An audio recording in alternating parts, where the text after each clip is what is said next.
অচিনপুর। পেছনে দরজাটা খোলা ছিল। সবাই বলে রাত 12টার পর দরজা বন্ধ করে ঘুমোতে হয়, কিন্তু কেউ জানে না সেই সময়টায় কিছু দরজা নিজেই খুলে যায়। জায়গাটার নাম অচিনপুর। মানচিত্রে নেই, গুগলে নেই, কোনো রাস্তায় তা লেখা নেই। তবু যারা একবার শুনেছে নামটা, তারা কখনো ভোলেনি। শুনেছি এক বৃদ্ধ লোক একদিন চায়ের দোকানে বসে বলতে শুরু করেছিল এই গ্রামের কথা।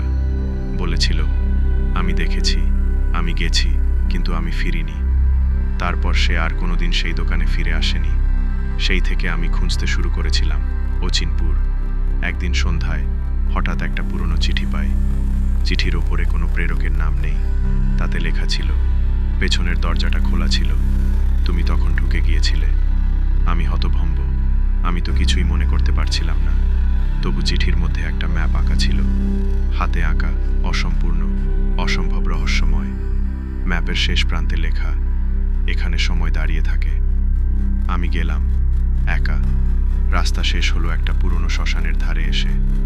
কোথাও কোনো আলো নেই, শুধু ঘাসের ভেতর দিয়ে বাতাসের ফিসফিস আর একটা গন্ধ, পোড়া কাঠ, পুরনো ধূপ আর ভেজা কাদামাটি মিশে যে গন্ধ হয়, ঠিক সেরকম। হঠাৎ পেছনে কারো নিঃশ্বাসের শব্দ শুনি।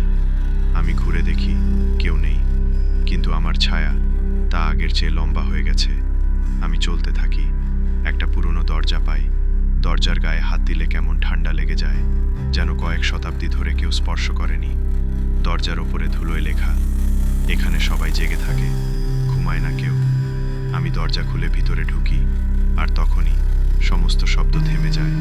ঝিঝি পোকার আওয়াজ, বাতাস, এমনকি আমার নিঃশ্বাসের শব্দও যেন চুপ হয়ে যায়। আমার চারপাশে কুয়াশা, দেয়ালে ছায়া, কিন্তু ছায়া কাঁপছে না। তারা স্থির, একটা ছবি হয়ে গেছে। আর আমি বুঝতে পারছি না আমি কি এখনো চলছি নাকি আমিও সেই ছবির অংশ হয়ে গেছি। একটা গলার স্বর শুনি, যেন কেউ খুব ধীরে বলছে, তুমি ফিরে যেতে পারবে না, এবার তুমি থেকো। আমি দরজার দিকে দৌড় দিই, কিন্তু দরজা নেই। সেখানে এখন শুধু একটা দেয়াল, যেখানে ধুলোর মাঝে লেখা, পেছনের দরজাটা খোলা ছিল, তুমিই ঢুকেছিলে। সেদিনের পর আমি জানি, আমি যেখানেই যাই আমার ছায়াটা আমার আগেই গিয়ে দাঁড়ায়। কারণ আমি ফিরিনি। আমার শুধু মনে পড়ে, অচিনপুরে পেছনের দরজাটা খোলা ছিল।